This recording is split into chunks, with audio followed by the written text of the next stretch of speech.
모세와 어린 양의 노래.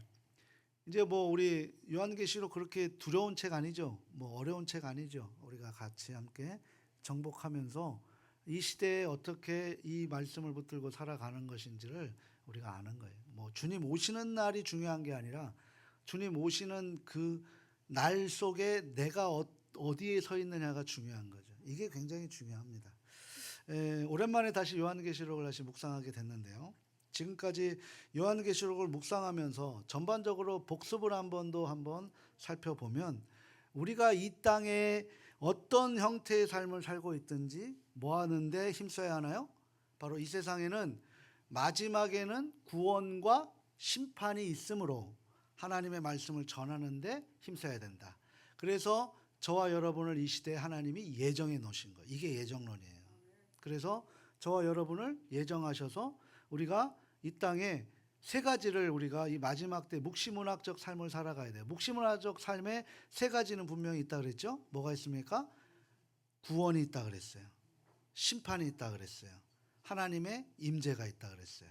이것을 합쳐서 하면 하나님의 임재가 임하기 전에 우리는 구원할 자를 우리를 통해서 이끌어가는 거예요. 그래서 우리에게 생명의 은혜를 주신 거죠. 그래서 우리는 작은 예수로 살아가야 되는 거예요. 그걸 바울이 뭐라고 하냐면 나는 죽고 내 안에 예수 그리스도로 살아간다. 그리스도로 살아가는 거예요. 그러니까 주님을 대신해서 살아가는 게 바로 우리의 모습이고, 그게 바로 신학적 용어로 이중전가라고 해요.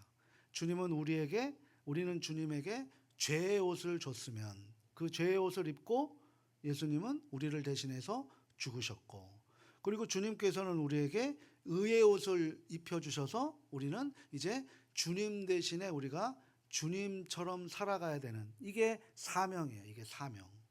그것을 우리가 힘써야 되는 게 그리스도인이라고요. 우리가 이 세상에 복 받는 게 중요한 게 아니라 복을 전하는데 우리가 사용되어져야 돼요. 내 재능, 내 물질, 내 건강, 그리고 내 열정, 여기에 사용되어져야 되는 거예요. 그게 복 받는 인생이에요. 이미 복을 받은 사람의 인생과 복을 받으려고 하는 사람의 인생은 차원이 틀립니다. 왜? 복을 받은 사람은 여유가 있죠. 그리고 행복합니다. 근데 복을 받을 사람은 조급해요. 불안합니다. 안 받았기 때문에. 여러분, 복을 받으신 분입니까? 복을 받으실 분입니까? 근데 왜 복을 받으실 분처럼 우리의 얼굴이 그렇게 보이죠? 복을 받으신 분이 되셔야 되잖아요. 그죠? 온화하고 여유 있고, 그리고 사람들을 위해서, 내 사랑하는 사람들을 위해서 주님이 나에게 행하셨던 것처럼 나도 주님처럼 이웃에게 행하는 사랑. 그게 우리 1명령 2명령 아닐까요? 그런 삶을 우리 자녀들에게 들으라 보라. 이 명령을 우리가 지켜야 되는데 우리가 그 명령 지키기까지 얼마나 힘이 들까요? 그러니까 다시 말해서 이게 그리스도의 사명이에요. 이게 그리스도의 사명. 그러니까 우리가 이 세상에서 어떤 지위와 형식의 삶을 살든지 간에 생명을 전하는 자가 돼야 돼요. 그리고 생명을 흘려보내는 자가 돼야 되는 거예요. 그래서 지금 우리가 하는 게 나와 같은 예배자 세우기가 돼야 되는 것은 가장 중요한 점이 뭐예요? 내가 예배자로 서 있는가가 중요한 거죠. 그걸 점검해야죠. 나와 같은 예배자를 세우는 게 중요한데, 그 세우는 것은 성령의 은혜로 세워지는데, 그 세우는 기초가 뭡니까? 내가 준비된 자가 되어 있는가, 내가 흘려보내는 자가 되어 있는가. 저는 그렇게 생각을 해요. 제가 예언교회 온 것도 정말 기도로 준비 많이 했어요. 그리고 예언교회를 오기 위해서 기도한 게 아니라 하나님 앞에 쓰임받기 위해서 기도했어요. 근데 정말 빠른 시일 내에 하나님께서 세워주시고, 그러면서 시행착오도 겪었지만 그래도 하나님께서 우리 가족들의 마음과 함께 공감하게 해주셔서 제가 쫓겨나지 않고 여기서 하나님의 말씀을 전하고 있습니다. 그런 거예요. 요즘에 교회가 행복하려면 건강한 믿음의 신앙을 가지고 있어요. 특별히 목사들이 건강해야 됩니다. 그리고 장로님들과 함께 아름다운 교회를 만들어 가야 돼요. 그래서 함께 또 우리 허리에 있는 권사님들이 기도가 풍성해야 되고, 또 안수 집사님들이 또 그 일에 막 힘써야 되고요. 그래야 다음 청년들이 막 따라오는 그런 역동적인 교회. 우리 교회 이름이 역동적인 교회 아닙니까? 역동적인 교회. 이제 점점 그렇게 역동적으로 변하고 있어서 너무나 감사합니다. 그래서 이런 흘려보내는 자로서의 그 적극적인 삶의 책임이 뭐냐면 구원을 선물로 받은 사람들의 책임이 있어야 되는 거예요. 여러분들 저와 여러분은 복을 받았기 때문에 책임감을 살아가야 되는데 그 책임감이 뭐냐면 성화예요, 성화. 근데 이 성화 이야기를 너무 많이 하니까 어떤 분이 좀 다른 주제로 하시면 안 돼요라고 얘기를 하는데 이게 제일 중요하거든요. 책임을 져가는 삶. 이거를 우리가 살아가야 돼요. 이제 다시 한번 전반적인 의식을 가지고 이제 계시록 15장 이후의 삶을 한번 살펴보겠는데요. 우리가 계시록을 묵상할 내용 중에 마지막 재앙이라고 오늘 이야기하는데, 그러면 지금 계시록에는 몇 가지 재앙이 있었죠? 세 가지 재앙이 있었어요. 그죠? 예, 있었다 그러더라고요. 예, 세 가지 재앙. 근데 이 세 가지 재앙 중에 마지막 격인 일곱 대접이 나타나는데요. 우리가 계시록을 공부하면서 우리가 7이라는 숫자에 대해서 굉장히 많이 등장을 합니다. 다시 한번 기억을 해보면 우리가 계시록 2장에 보면 일곱 교회가 나오죠. 그죠? 일곱 교회. 그리고 계시록 5장에 보니까 일곱 인이 나와요. 이게 첫 번째 재앙이고, 두 번째 계시록 8장에 뭐가 나옵니까? 일곱 나팔 재앙이 나와요. 그리고 오늘 계시록 15장에 일곱 대접의 그 이야기가 이어지고 있어요. 그런데 우리가 여기에서 혼동하지 말아야 할 것이 있습니다. 뭐냐면 계시록을 연구하면서 성경 전체를 보는 방법에 대해서 중간중간 제가 계속 거듭해서 말씀을 드렸지만, 특별히 이 계시록은 묵시문학이라고 그랬어요. 마지막 종말의 시대를 살아가는 거예요. 묵시문학에는 세 가지가 등장한다 그랬죠. 하나님의 임재, 구원과 심판, 이 세 가지가 함께 있는 거예요. 다니엘서, 에스겔 이런 게 다 구약의 묵시문학과 같은 것입니다. 그런데요, 이 묵시문학인 계시록에 일곱 교회, 일곱 인, 일곱 나팔, 일곱 대접이 나열됐다라고 해서 이것이 시간적인 순서로 이야기하는 크로노스의 해석으로 하면 안 됩니다. 그러니까 첫 번째 재앙, 두 번째 재앙, 세 번째 재앙이구나가 아니에요. 한꺼번에 일어나는데 그 안에 세 가지의 재앙이 있다라는 것을 우리가 문자적으로 해석하다 보니까 이걸 순서를 두는 거죠. 이것을 그래서 우리가 순서로 가시면 안 된다라는 거예요. 동시에 나타나는 문서상 배열을 설명한 뿐이지 이것이 역사의 순서, 시간의 순서로 첫 번째 재앙, 두 번째 재앙, 세 번째 재앙이 아니라 동시대에 이 세 가지 재앙이 나오는데 그 세 가지 재앙 중에 첫 번째 일곱인, 일곱 나팔, 일곱 대접으로 이끌어 간다라는 그런 점차 그 재앙, 하나님의 심판이 더 커져간다라는 것으로 우리가 해석해야 됩니다. 이제 아시겠습니까? 그래서 이것을 순서적으로 잘못 해석하게 되면 어떤 일이 벌어지냐면 세대주의자적 그런 해석이 돼요. 이게 바로 우리가 80년대, 90년대 휴거 같은 거 교회에 들어와서 그거 보면서 막 말세로 일어나서 그것 때문에 막 만인 선교회가 생기고 막 그렇게 구원파들이 생기고 막 종말론, 세대적인 종말론에서 뭐 2000년 전에 주님 오신다 어쩐다 막 그렇게 자기가 하나님 만나고 하나님께 들었다라는 엉뚱한 소리에 현혹돼 갖고 삶을 다 망가뜨리는 거예요. 그러니까 이런 것은 우리가 현혹되면 안 돼요. 그래서 성경은 정확하게 해석해야 됩니다. 그래서 이 흐름으로 마지막 날을 지정하고 종말의 날을 정했죠. 우리가 종말의 시대가 언제서부터 언제까지라 그랬어요? 예수님 십자가 죽음서부터 이제 주님 오시는 날까지 종말의 시대예요. 그리고 마지막 날은 언제요? 주님 오시는 날. 그러니까 우리는 종말의 시대는 알고 있지만 마지막 날을 알고 있어요? 없어요? 없어요. 그래서 우리는 그 마지막 날이 오늘처럼 살아가는 것이 신학적으로 종말론적 세계관으로, 신앙관으로 우리가 살아가는 거예요. 현재적 종말론 사상이라고 얘기하는 거죠. 오늘 마지막 날이 될 수 있다라는, 이것이 내 마지막 예배가 될 수 있다라는. 그래서 우리가 그 소중한 시간, 이 조그만 작은 시간을 우리가 어떻게 해야 돼요? 최선을 다해야 된다라는 것, 바로 그 의미를 지금 이야기하고 있는 거예요. 그래서 종말의 날을 정해서 사람들을 현혹시키고 또 죽음으로 몰아가는 파렴치한 일들이 이 잘못된 해석으로 인해 세대주의자적인 그런 해석으로 인해서 자행되어지고 있다는 거예요. 다시 한번 거듭 말씀드립니다. 이 순서는 시간적 순서가 아니라 동시에 일어나는 것인데 그 파장의 크기를 통해서 구분이 되었다라고 할 수 있습니다. 그래서 오늘 본문을 연구해야 할 마지막 일곱 대접을 잘 맞춰야 합니다. 여기에서 1절을 보게 되면 이적이라는 표현이 나와요. 그럼 이적은 뭐고 기적은 뭐고 표적은 뭐냐? 막 왜 이렇게 헷갈리게 막 다 쓰는 거야. 그죠? 우리 원래 한글이 어려워요. 한글이 어려워. 그래서 영어 같은 경우나 뭐 다른 거 같은 경우는 주어 동사가 바로 나옵니다. 그러니까 명확해요. 그런데 우리는 어떻게 해요? 주어가 나오고 마지막 끝이 서술어잖아요. 서술부가 마지막에 있잖아요. 그러니까 이런 표현이 있잖아요. 조선말은 끝까지 들어야 안다. 막 긍정적으로 얘기하다. 에이, 그래서 안 돼? 이러면 부정어가 되는 거예요. 이렇게 어렵단 말이에요, 한글이. 그런데 여기에 이적, 뭐 표적 이런 게 있는데요. 우리 보게 되면 이 1절에 보게 되면 이적이라고 있죠. 하늘에 크고 이상한 다른 이적이라는 단어를 보니까 거기에 각주에 2번이라고 써 있어요. 그러니까 각주를 보면은 거기 밑에 뭐라고 써 있습니까? 또는 뭐라고 돼 있어요? 표적이라고 써 있죠. 그죠? 그래서 이적, 표적은 같은 의미인데 이것은 기적을 의미하는 미라클이 아니에요. 표적은 뭐예요? 그 헬라어로 얘기하면 세메이온이라고 얘기하는데, 세메이온이라는 것은 뭐냐면은 그 계시를 얘기해요. 계시. 가리키는 것, 손가락 가리키는 것이 이적, 표적을 이야기하는 거예요. 그러니까 여기서 얘기하는 미라클, 기적을 이야기하는 게 아닙니다.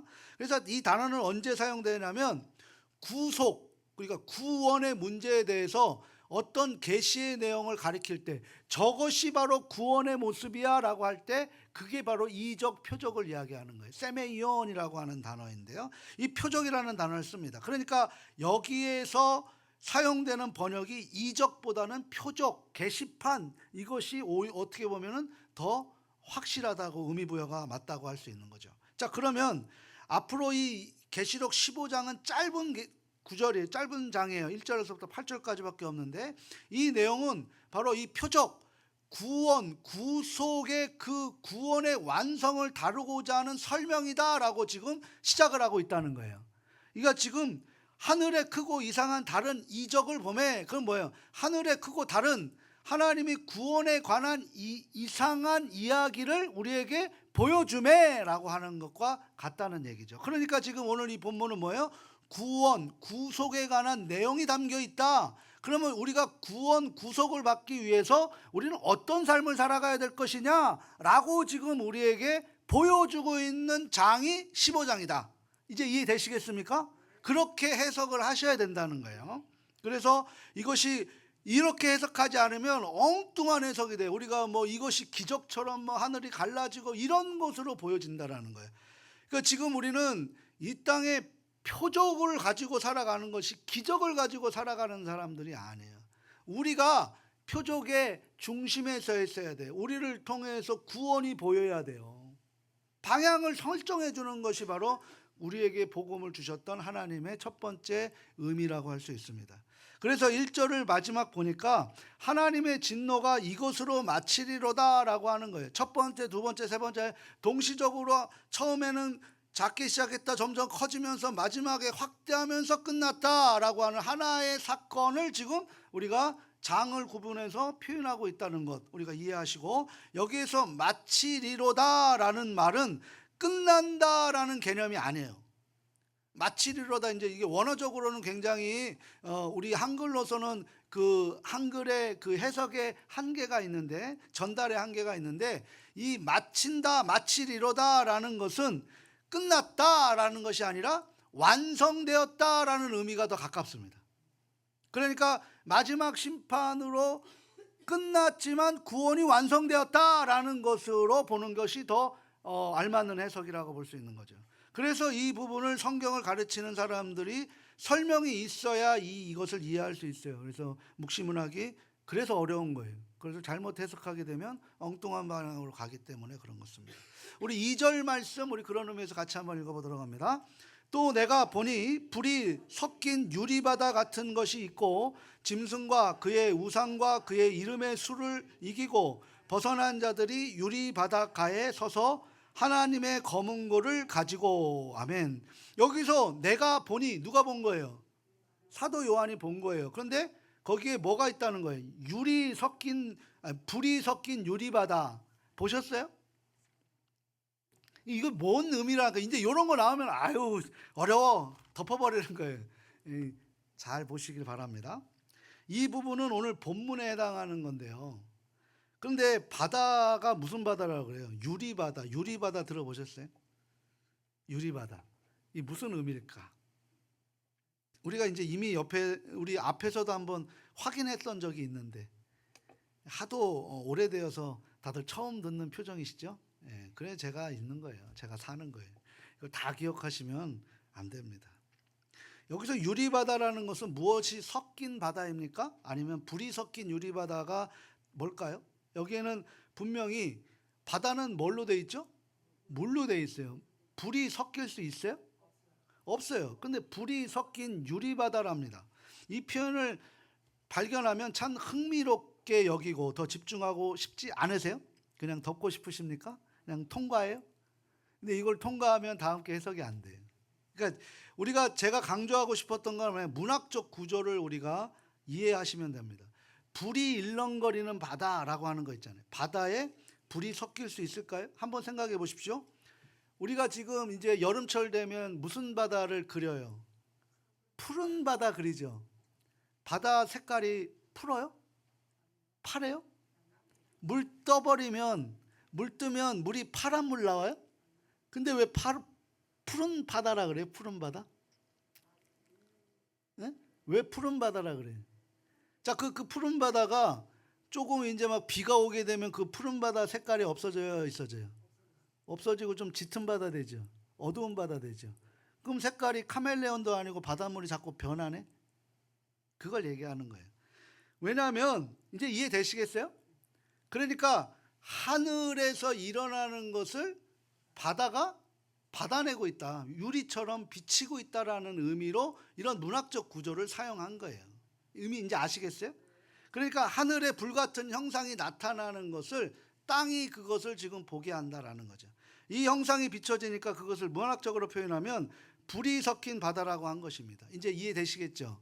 예. 그래서 이것이 무엇을 가리키는 것일까 조금 더 한번 들어가 보자고요. 2절 한번 보게 되면 또 내가 보니 불이 섞인 유리바다 같은 것이 있고 그 다음에 한번 잘 보세요. 짐승과 그의 우상과 그의 이름의 수를 이기고 벗어난 자들이라고 써 있어요. 그죠? 그렇죠? 그러니까 여기서 우리가 지금 배웠던 짐승, 우상, 그리고 그 이름의 수 우리는 뭘로 알고 있었어요? 666으로 알고 있었잖아요. 짐승의 표. 그죠? 근데 이 짐승의 표는 당대 사람들이 썼던 암호라 그랬잖아요. 그죠? 게마트리아 방식으로 해서 얘기했다라는 거죠. 666이라는 거잖아요. 그죠? 666이 바로 네로 황제를 의미하고 있다라고 그렇게 우리가 알고 있어요. 근데 그것을 대놓고 쓸 수 없는, 우리가 예를 들어서 일제치하에 일제 황제 욕하면은 잡혀가요, 안 잡혀가요? 잡혀가니까 그때 당시의 시들이 다 뭐 그런 시들이잖아요. 막 상상할 수 있도록 우리만 알 수 있는 정서에서 나오는 만해 한영운의 그런 시들이 다 그런 거예요. 그런 의미로 전달하면서 우리끼리는 알 수 있는 그런 방식이 그 당시에 게마트리아 방식이라는 거예요. 그래서 그 숫자를 가지고 상징할 수 있는 것. 그러니까 그걸로 인해서 문자를 읽어내는 방법을 사용했다는 거죠. 그래서 이름 철자 하나하나를 숫자를 해서 나는 456을 사랑했다라고 하면 그 456이 누군지 알고 있는 거예요. 두 사람만 알고 있는 거죠. 그러니까 이 숫자를 이름을 대신한 거예요. 그러니까 지금 이 숫자를 이겼다라는 것은 그 로마 황제의 치하에 포악한 정치 밑에서 신앙의 절개를 지켜내고 마지막 승리한 사람들을 지칭하고 있는 거예요. 그건 뭐예요? 남은 자를 얘기하는 거예요. 남은 자. 성경은 가장 중요한 게 남은 자 사상이에요. 남은 자 사상. 이사야에도 남은 자 사상 1장서부터 39장까지 그렇게 막 하나님, 야 너희들 예배드리지 마, 야 너희들 예배드리는 거 막 내가 막 역겨워, 야 저리 가, 너희들 싫어 라고 했는데 40장부터 야 내가 그래도 너희 사랑한다. 이해되시겠어요? 그 남은 자, 그런 그 사단의 유혹에서 우리가 세상과 타협하지 않고 남아있는 자, 그 사상이 바로, 그게 바로 바벨론 포로의 남은 자들이 다시 돌아와서 하나님 앞에 예배드리며 에스라가 나오는 것이고 그렇게 나오는 거예요. 그러면서 그때 바리새인들이 나왔고 그리고 열심당이 나왔고 에세네파나가 나왔는데도 불구하고 그들이 결론은 어떻게 됩니까? 또다시 변질이 되어서 예수를 죽이는 데 앞장섰던 그런 상황이 되는 거예요. 그 앞장섰던 상황 중에 사도 바울이 사울이었을 때 주님을 만나고 야 내가 이런 천에 무도한 짓을 했구나라고 하면서 자기 평생을 하나님 앞에 올려드리는 그런 삶을 살았고, 그 성경에 능통한 사람이 성경을 해석하게 하면서 신약 전체의 3분의 1을 차지하게 해서 그것을 통해서 예수를 증거하게 하는 도구로 사용되었다. 이게 바로 성경의 하나님의 스토리예요, 스토리. 거기에 우리가 이제 교회 시대에 제자로서 살아가고 있느냐라는 거죠. 그러니까 이제까지 앞에 배웠던 내용들을 쭉 연결해 봅니다. 이제 이해되시겠죠? 그 다음에 두 번째로 그의 이름의 수를 이기고 벗어난 자들이 유리 바닷가에 서서 하나님의 검은고를 가지고 노래를 하나 부릅니다. 3절에 뭐라고 있어요? 3절 말씀 같이 한번 읽어보도록 합니다. 하나님의 종 모세의 노래, 어린 양의 노래를 불러 이르되, 여기까지 이르되라고 합니다. 그러니까 지금 누가 부르고 있는 거예요? 그 황제 치하의 그 모든 것을 다 신앙의 절개를 지키고 남아있는 사람들이 유리 바닷가에 그 모든 것이 구원이 완성되는 시점에서 그 남은 자들이 검은고와 뭘로? 검은고를 가지고 모세의 노래와 그리고 어린 양의 노래를 불러 이르되라고 얘기하는 거예요. 자, 우리가 흥미로운 것은 고난의 시대가 끝나고 짐승의 미혹을 극복해낸 사람들이 유리 바닷가에 서서 모세의 노래와 어린 양의 노래를 부릅니다. 모세의 노래, 어린 양의 노래, 두 개 뭐지 보면은 좀 공통점이 있잖아요. 어느 시대를 이야기하고 있는 것 같아요? 사도 시대요? 왕정 시대요? 출애굽 시대 아니에요? 새신자반에 내가 지금 와 있는 것도 아니고 점심 식사하셔서 그런지 몽롱하셔서 그런지, 응? 출애굽 사건이 기록되잖아요. 출애굽 사건. 어린 양 하면 6월절이잖아요. 모세는 출애굽의 리더잖아요. 출애굽 사건을 이야기합니다. 출애굽 사건을 잘 아시는 대로 히브리 노예가 400년 때로는 430년이라는 어마어마한 역사에 드디어 노예살이를 끝내고 모세를 선두로 해서 홍해바다를 건넙니다. 그죠? 그런데 홍해바다를 건너는데 그냥 모세의 노래라고 하면 되지 왜 어린 양의 노래라고 불렀을까요? 여기에는 이 두 개가 같이 붙어 있을까요? 우리가 한번 이것을 한번 집중해 볼 필요가 있는데요. 애굽에서 어린 양의 공로로 압축적인 설명한 사건이 뭡니까? 바로 유월절 밤의 사건이죠. 그죠? 그래서 이게 설명이 돼야 되는 거예요. 모세를 선두로 이 강을 건너려고 하는데 바로 왕이 뭐라고 하는 거예요? 건너지 못하게 하는 거예요. 그래서 바로 그곳에서 9가지의 재앙을 겪으면서 그 바로가 끝까지 견딥니다. 완악하게 되어버리죠. 안 보내주는 거예요. 그런데 마지막 9가지 재앙을 통해서도 안 풀어주자 그 애굽에 있는 모든 장자를 지금 어떻게 하는 거예요?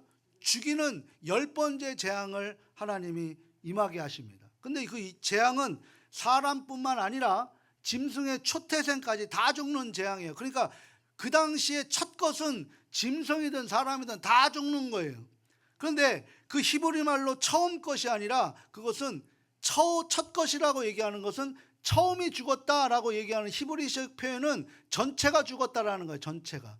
그 대표, 우리가 유산이 장남에게 일어나잖아요. 그래서 야곱과 에서가 그 장자권 갖고 싸웠잖아요. 그러니까 그 유산의 전체, 하나님의 정신의 전체가 장남에게 들어가는, 장남은 첫째라는 것도 있지만 전체라는 것도 있단 말이에요. 그 전체라는 것을 의미하는 전체가 다 죽었다라고 보면 됩니다. 전부 죽었다. 이게 바로 10번째 재앙, 장자의 재앙이에요. 그 이 심판 중에 누구만 살았어요? 고센 지역에 살고 있었던 히브리인들만 그 심판을 면하게 하는 방법을 주셨어요. 그 방법을 알려주신 것이 뭡니까? 집집마다 어린 양을 잡아서 그 힐림프를 문설주에 바르게 하고 그 피가 묻혀져 있는 곳은 죽음의 심판의 영이 지나갔다. 그래서 유월, 뭐예요? 영어로 패스오버라고 얘기하는 거예요. 지나갔다라고 얘기하는 거예요. 유월은 뭐예요? 넘을 유, 넘을 월이라는 거죠. 우리가 출애굽기 12장 5절 말씀 같이 한번 읽어보도록 합니다. 너희 어린 양은 흠없고, 출애굽기 12장 5절, 출애굽기 12장 5절. 이게 제가 읽어드릴게요. 너희 어린 양은 흠없고 1년 된 수양으로 하되 양이나 염소 중에서 취하고 라고 되어 있는 거예요. 그 한자로로 유월, 바로 너물유 너물월이라는 건데, 즉 어린 양의 피가 묻혀진 집만은 그 죽음의 심판이 그냥 넘어갔다라고 이야기하는 거죠. 그 유월절이 갖는 이 의미는 어린 양의 죽음이 전제되지 않고는 설명할 수 없는 거예요. 우리의 죽음이, 그 어린 양의 죽음이 전제되지 않고는 우리가 그 죽음을 넘길 수 있다 없다? 없다라는 것을 지금 말씀하고 있는 거예요. 그래서 어린 양의 죽음을 통해서 바로가 어떻게 합니까? 최종 그 죽음 앞에 항복을 해버리는 거예요. 바로의 장자가 죽었어요. 그러니까 바로 전체가 죽은 거예요. 바로 왕국이 죽어버린 거죠. 세상 왕국이 죽어버리는 것과 같은 거예요. 거기에 두 손 들고 항복을 하게 됩니다. 그런데 히브리 노예들이, 그래서 히브리 노예들을 전부 놓아주는데요. 그런데 바로는 그 금세 그것을 후회합니다. 사탄이 그냥 그렇게 항복하고 끝나지 않아요, 이 세상을. 그래서 어떻게 합니까? 세상의 죄성은 그만큼 우리의 모든 인식을 집요하게 붙드는 데 있어요. 그래서 어떻게 합니까? 자꾸 우리가 옛것을 생각하게 만드는 거예요. 고린도후서 5장 17절에 우리는 이미 새 것이 되었는데도 불구하고, 옛것은 죽었는데도 불구하고 자꾸 우리의 생각을 옛것으로 향하게 만들어서 그것을 지향하고 그것을 동향하게 만들어 버린다는 거예요. 이게 바로 그 사단의 속성이라는 거죠. 그 속성이 우리 속에 사실은 남아 있단 말입니다. 그래서 애국 군대가 추격해 옵니다. 애국 군대가 추격해 오는 거예요. 사단이 우리를 또다시 잡아먹으려고 추격해 오는 거라고. 이스라엘 백성들이 모세를 향해 소리치며 원망합니다. 애굽에 무덤이 없어서 우리를 끌어내어 이 차짓한 바다에 죽게 하느냐, 매장지가 없어서 우리를 죽게 하느냐고 하면서 그 다리에서 모세를 향해 돌팔매를 다 던지려고 하고 있습니다. 그게 출애굽기 14장 11절 상황인데요. 준비되어 있나요? 출애굽기 14장 11절 같이 한번 읽어보도록 합니다. 그들이 또 모세에게 이르되 애굽에 매장지가 없어서 당신이 우리를 이끌어내어 이 광야에서 죽게 하였느냐, 어찌하여 당신이 우리를 애굽에서 이끌어내어 우리에게 이같이 하느냐. 그러니까 문자적으로는 이러지만 지금 아우성이에요. 왜? 죽음을 앞에 두고 있으니 얼마나 지금 아비규환이겠어요. 이때 하나님께서 모세에게 뭐라고 해요? 모세의 손 너 뭐 들고 있어? 지팡이 들고 있습니다. 그 지팡이를 홍해에 가리켜. 이게 바로 뭐예요? 표적이에요, 표적. 그걸 가리킨다는 거예요. 그러면서 가리키니까 어떻게 돼요? 거기서 뭐 광선이 나와서 표적이 나옵니까? 하나님이 딱 손으로 가려져 갖고 갈라주십니까? 갈라주시는 거예요. 엄청난 광경을 그들이 목도하는 거죠. 그 갈라진 바닷길로 히브리 사람들이 전부 통과합니다. 한번 생각해 보십시오. 여러분 갯벌 체험 해보신 적 있으세요? 그냥 살림만 하셨습니까? 갯벌 체험하시면 바다에 들어가시는데 사뿐사뿐 걸어가요. 푹푹 빠져요. 푹푹 빠져요. 그럼 홍해 바다가 거기가 그러면은 딱 가르면 거기가 일반 우리가 생각했던 고속도로가 나와서 아주 따뜻하게, 아주 그렇게 아주 뽀석뽀석하게 그렇게 만들어진 그런 곳일까요? 칠퍽칠퍽할 수밖에 없어요. 그런데 200만이에요. 200만. 우리 대전보다 더 많은 인구가 가는데 200만인데 200만 중에 우리 교회도 여기에도 다 보면 20대에 갔지만 아니신 분들도 있잖아요. 그죠? 노약자들도 있고 어린이들도 있고, 또 그분들이 이렇게 가는데 우리가 6.25 동란 할 때 그냥 몸만 갑니까? 뭐 달구지 가지고 가고 뭐 가지고 가고 살림살이 가지고 가고 하면은 이사하는 그런 그 엄청난 이동을 하고 있는 거예요. 그거 한번 상상해 보시길 바랍니다. 그걸 간다는 것은 불가능한 거예요. 그 길을 간다는 거. 그 길이 탄탄대로가 아니고 돌도 있고 산도 넘어야 되고 그런 상황이란 말이에요. 그런데 성경을 잘 보시면 이들이 그게 갈라지고 나서도 울고 불고 어떻게 갈 것이냐라고 하는데, 그때 하나님이 동풍을 불어주셔서 그 땅을 마르게 하시고 그리고 건너가게 하셨다라는 거예요. 그냥 우리를 구원시키는 것이 아니라 하나님의 구원에는 완벽한 계획이 있다는 거죠. 우리가 그걸 몰라서 지금 불안해하고 있는 거예요. 아까 제가 말씀드렸던 복을 받은 사람은 알아요. 복을 받을 사람은 여전히 불안해하고 있는 거죠. 우리 21절 말씀, 출애굽기 14장 21절도 한번 읽어보도록 합니다. 모세가 바다 위로 손을 내밀어 여호와께서 큰 동풍을 밤새도록 바닷물을 물러가게 하시니 물이 갈라져 바다가 마른 땅이 된지라. 아멘. 이렇게 우리 하나님은 소리치고 원성을 터뜨리는 못난 우리를 위해서 친히 바람을 불어내시고 마른 땅을 예비시켜 주신 것처럼 철저하게 우리를 보호하시고 계신 분이는 거예요. 그게 바로 우리 하나님 아버지의 능력이십니다. 그분 앞에 우리가 무엇을 내 생각을 앞세울 수 있겠어요? 그렇죠? 그래서 결국은 마른 땅을 건너가게 됩니다.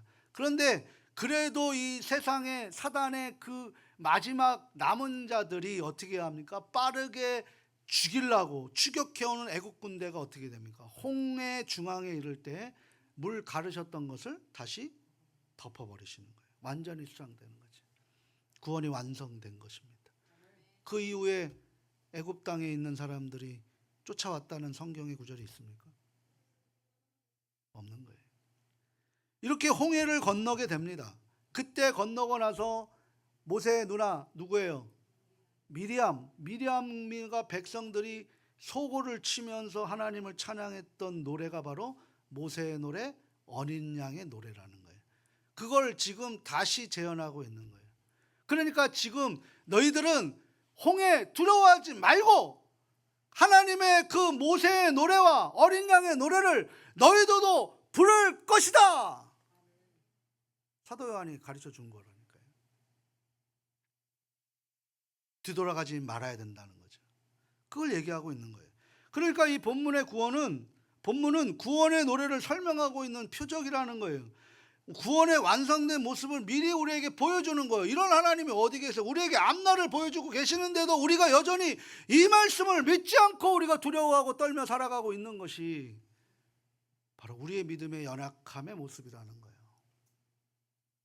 지금 다 보여주고 계셨잖아요. 이미 그 구원의 약속의 그 부분을 보여주시고 다시 보여주고 계시는 거잖아요. 그래서 구약과 신약, 옛날 약속, 그리고 다시 오시는 약속 신약, 뉴 테스트먼트, 그리고 그 중간에 구약의 약속 중간에 예수님이 우리를 위해서 죽으셨고, 그리고 다시 오실 때 주님은 우리에게 구세주로 오신다라는 그 약속, 이 성경의 완벽한 스토리를 우리가 보면서도 우리가 그것을 믿지 않고 있는 우리들의 현실이라는 거죠. 그리고 엉뚱한 것을 방향을 찾고 거기에 작은 것에 충실하지 못하고 있는 우리들의 모습. 그러니까 마친다라는 것은 끝난다라는 것보다 구원의 완성을 의미하는 거예요. 그 완성될 때 너희들의 모습이 어디 있어야 되느냐라는 거죠. 계시록 15장은 그 그림의 고난 속의 백성들을 미리 보여주고 있는 거예요. 약속해 주시고 계시는 거죠, 하나님이. 그 고난 속에서 결코 견고하게 흔들리지 말며 그것을 보여주기 위해서 말입니다. 이제 어린 양의 노래가 좀 더 우리가 보실 수 있기를 바랍니다. 3절과 4절 같이 한번 읽어보도록 합니다. 하늘의 종 모세의 노래, 어린 양의 노래를 불러 이르되 주 하나님 곧 전능하신 이시여 하시는 일이 크고 놀라우시도다. 만국의 왕이시여 주의 길이 의롭고 참되시도다. 주여 누가 주의 이름을 두려워하지 아니하며 영화롭게 하지 아니하오리이까. 오직 주만 거룩하시니이다. 주의 의로우신 일이 나타났음에 만국이 와서 주께 경배하리이다 하더라. 아멘. 그러니까 여기서 모세의 노래, 어린 양의 노래에는 네 가지 주제가 담겨 있어요. 첫 번째 뭡니까? 전능하신 이시여 하시는 일이 크고 놀랍다라는 주제가 담겨 있어요. 그리고 만국의 왕이시여, 그리고 주의 길은 의롭고 참되시도다. 그리고 오직 주만 거룩하시다. 이게 구원받은 사람들의 네 가지 주제를 담는 하나님의 찬송입니다. 이 노래를 계시록 15장에 다시 각인시키는 이유가 뭐냐면 영적 상상력을 한번 동원해 보시길 바랍니다. 이 노래를 다시 보여주고 확인시켜 주시는 것이 뭡니까? 우리가 사는 이 세상에 참으로 반칙이 난무하는 세상이라는 거예요. 제가 말씀드렸지만 세상은 좋아지지 않아요. 세상은 점점 악해지고 점점 나약해지고 점점 어두워져 갑니다. 반칙이 점점 많아지는 시대가 바로 이 시대예요. 그런데 옛날 시대로 돌아갈 수 없어요. 왜? 하나님의 시간이 흘러가고 있기 때문에. 속 터지는 일들이 너무나 많습니다. 그런데 정석대로 살기가 너무 힘들어요. 한번 생각해 보세요. 이 시대에 정직하게 살아가면 손해보고 살아간다니까요. 세상의 기초가 죄로 물들어 있기 때문입니다. 세상과 그런 죄와 타협해버리면 우리 쉽게 살아갈 수 있어요. 길드라가 바로 그런 거 아니에요. 길드. 그리스도인들이 말씀의 원리를 붙잡고 살려면 어떨 때는 정말 답답할 정도로 혼란스러울 때가 있어요. 이렇게까지 해야 되나라고 할 정도로 그렇게 우리가 탄식할 때가 있단 말이에요. 이게 뭔가 할 때도 있단 말이에요. 점점 삶이 엉켜갑니다. 그런데 약간 비겁해지고 약간 정직하지 못하면 하나님의 말씀을 약간 벗어나 샛길로 가는 사람은 오히려 잘 되는 거예요. 그런데 오늘 말씀했잖아요. 그 약간의 차이가 엄청난 차이가 된다는 거예요. 내가 지금 당장 손해볼지라도 그 약간의 차이를 이 정도는 괜찮지라고 할 때 나중에 끝자락에 가면 주님이 안 계신다는 거예요. 오늘 그걸 말씀하고 계시는 거예요. 솔직히 세상이 부러울 때가 많아요. 지금도 타협하고 싶은 생각이 굴뚝 같습니다. 그런데요, 우리의 기초는 그리스도이세요. 그분이 반석이십니다. 그 원리를 흉내내거나 따라가며 살아갈 수 없는 존재시 바로 그리스도세요. 오직 하나님의 말씀의 원리만 붙잡고 살아가야 되는데 그게 마음 먹은 것처럼 쉽게 되지 않습니다. 지금 이 순간도 우리는 힘이 들고 이것이 우리에게 마음의 충돌로 다가올 수 있어요. 오히려 이런 것 하지 말아달라고 얘기하는 사람들도 있을 수 있어요. 앞으로 좋아질 거라? 저는 그 말 할 수가 없어요. 왜? 더 힘들어질 것입니다. 더 아파할 것입니다. 더 무너질 것입니다. 그래도 세상과 타협하지 않고 하나님의 말씀을 붙들고 우리가 그 길 가시겠습니까? 라고 할 때 아멘 하실 수 있기를 주님의 이름으로 소망합니다. 이게 바로 남은 자의 사상이에요. 신앙생활이 어렵고 괴롭지요. 이 세상 앞에 무너졌기 때문입니다. 그런데요, 여기에서 중요한 사실은 우리가 그렇게 무너지고 괴로워하며 때로는 타협의 길로 갈지라도 하나님 우리를 절대 포기하지 않으신다는 거예요. 근데 우리는 그렇게 오전에도 얘기했잖아요. 우리가 하나님 붙들고 있는 게 아니라니까요. 주님이 우리를 붙들고 있어요. 근데 주님이 우리의 손을 놓을 수 있다는 거예요. 그런데 우리가 주님을 안 놓을 거야 라고 생각하지 마시라는 거예요. 주님이 내 손을 놓을 수도 있구나를 생각하시라는 거예요. 근데 주님은 절대 손을 놓지 않습니다. 어떻게 잡은 손인데 놓습니까? 그런데 우리가 안 놓으시니까 내 맘대로 살아갈 수 있다는 것은 주님을 잘못 만드는 것이고 잘못 믿는 것이죠. 놓을 수 있다라는 것을 인식하고 우리가 주님 앞에 더욱더 노력해야 되지 않겠습니까? 그걸 얘기하고 있는 거예요. 하나님은 우리가 수십 번, 수백 번 깨지고 터지고 상터추성이로 나뒹굴러도 우리를 방치하거나 유기하지 않으신다는 사실입니다. 그게 은혜입니다. 그 노래의 의미가 바로 여기에 담겨 있는 거예요. 하나님께서 어떻게 하시는가 견고하게 흔들리지 않도록 그 노래와 어린 양의 노래로 주어지는 거예요. 그러니까 이 노래를 우리에게 부르게 하면서 흔들리는 성도의 믿음을 지킬 수 있도록 하나님의 마음이 전달되게 하는 목적이 이 안에 담겨 있는 것입니다. 가족 여러분, 이 세상이 왜 반칙이 난무한지 아세요? 실력이 없기 때문인 거예요. 실력이 없기 때문에. 그렇게 해야만 살 수 있는 구조로 지금 만들어졌기 때문입니다. 그런데 구원받은 우리는 절대 반칙하고 타협하면 안 됩니다. 왜냐하면 진짜를 가지고 있는 존재이기 때문이에요. 가짜를 갖고 있는 존재가 아무리 우리에게 커 보여도 우리께 진짜라는 걸 갖고 있다면 그들과 바꿀 필요가 없는 거잖아요. 그러니 반칙이 난무한 이 세상에 조금 억울하셔도 참으셔야 합니다. 이게 하나님 말씀이에요. 신앙생활 어떻게 보면 참고 견디는 것이 바로 신앙생활이라고 할 수 있습니다. 그런데 포기하고 우리가 타협하면 편하게 살 수 있어요. 잘 살 수 있어요. 될 때나 되는 식으로 막 살 수도 있습니다. 그러나 포기하지 않으면 매일 비명이 터져오는 거예요. 매일 하나님 어떻게 살아요? 어떻게 살아요? 나 지금 힘들어 죽겠어요 라고 매일매일 비명이 터져 나오는 거예요. 그럼에도 하나님을 붙들고 살아가는 거예요. 한국교회가 신앙생활에 성공지향적으로 가르쳤기 때문에 예수님을 만사형통이라고 하고 자식 모두가 성공하게 되고 모든 병이 치유된다는 식으로 가르쳤기 때문에 솔직히 말하면 이것은 기독교의 무서운 사기입니다. 거기에 현혹되면 안 됩니다. 저희가 목회하는 한 제 입에서 그것으로 우리 가족들을 타협하게 하고 싶지는 않습니다.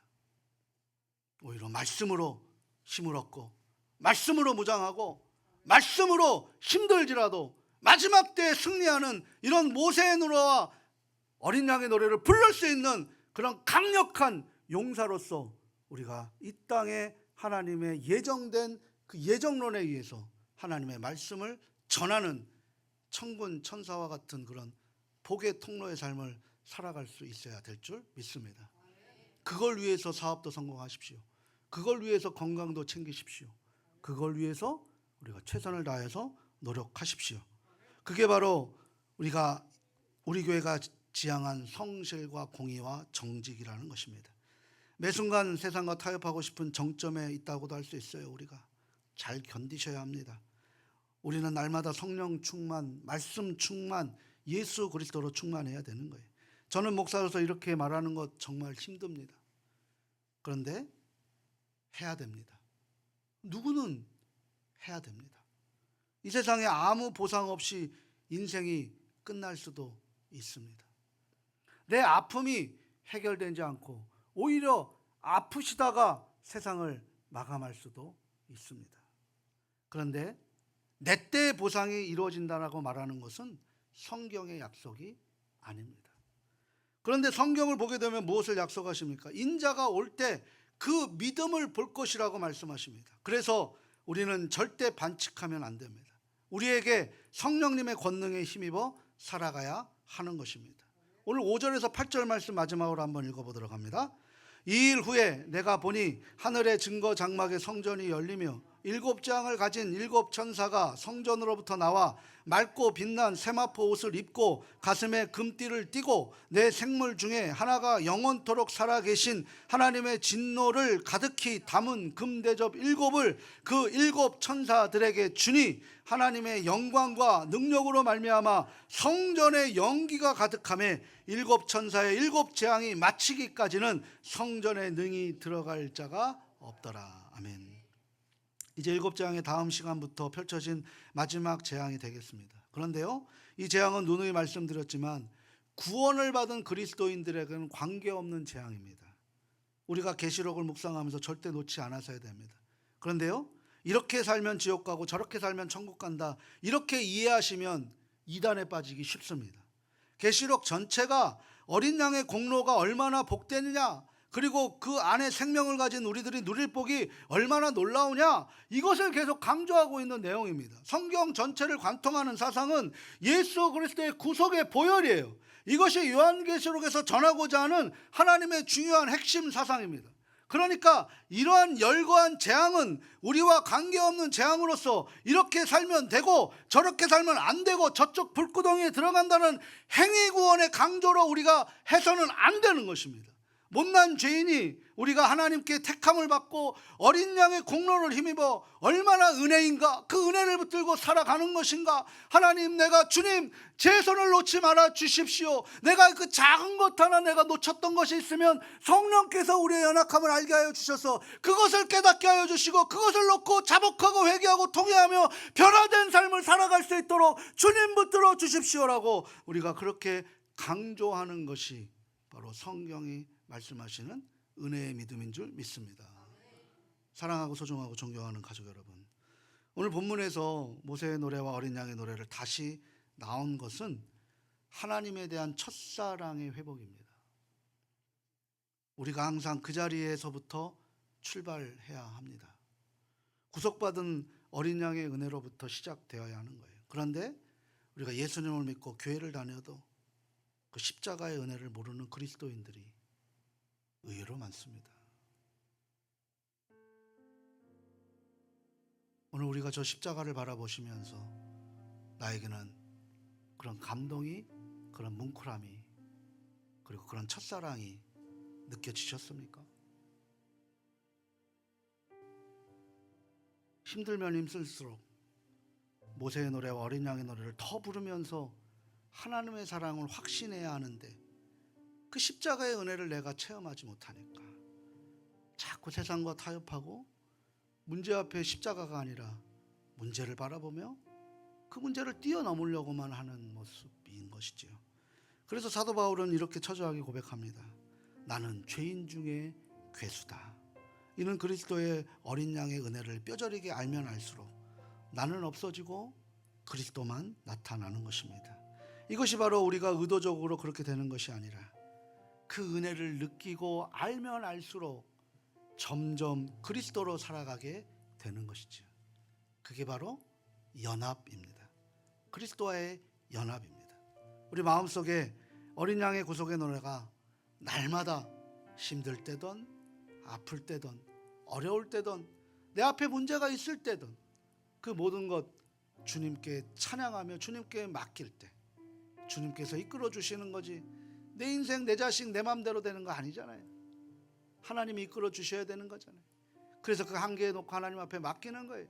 그리고 하나님, 내가 그 시간에 하나님이 원하시는 삶을 살아갈 수 있게 그런 믿음의 사람으로 살아가는 저와 우리 가족들 모두 될 수 있기를 주님의 이름으로 축원합니다.